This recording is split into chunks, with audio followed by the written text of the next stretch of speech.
నమస్కారం అండి. నేను doctor Varmaraju, Maharaja institute of medical సైన్స్లో గత 12 ఏళ్ళుగా పనిచేస్తున్నాను. నేను ఈవేళ మనం గ్యాస్ట్రైటిస్, హైపర్-ఎసిడిటీ, కడుపులో మండట దీని గురించి మాట్లాడుకున్నాం. ఇది మన కడుపులో మామూలుగా మనం ఫుడ్ డైజెస్ట్ అవ్వడానికి హైడ్రోక్లోరిక్ యాసిడ్ HCl అనమాట 0.9% మనకు సెక్రెట్ అవుతూ ఉంటుంది, బాడీలో స్టమక్లో ఉంటుంది అనమాట. దీనివల్ల మనం తిన్న కార్బోహైడ్రేట్ అవి లైసిస్ అయ్యి జీర్ణక్రియకి సహజపడుతూ ఉంటాయి అన్నమాట. ఒకసారి ఎక్కువగా సెక్రెట్ అయితే మనం కడుపు నొప్పి, పులితేనుపులు ఇవన్నీ పడటానికి ఆస్కారం ఉంటుంది అనమాట.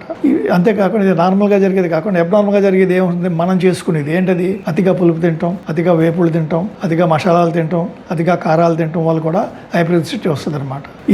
ఈ తగ్గడానికి మనం ప్రోటాన్ పంప్ ఇనిబిటర్స్ అని లోపలికి తీసుకుంటాం, శరీరంలోకి వెళ్ళి రక్తంలోకి కలిసి పనిచేస్తూ ఉంటాయి ఇనిబిట్ చేసి.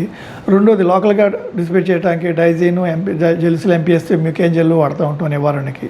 ఇవి కాకుండా ఉండాలంటే మీరు జాగ్రత్తగా మంచినీళ్ళు అతిగా తాగుతూ ఉండాలి. ఆహారం తిన్నట్లో అతి పులుపు, అతి ఆహారం, ఎసిడిటీ అవి లేకుండా ఉండాలో చూసుకోవాలి మీరు.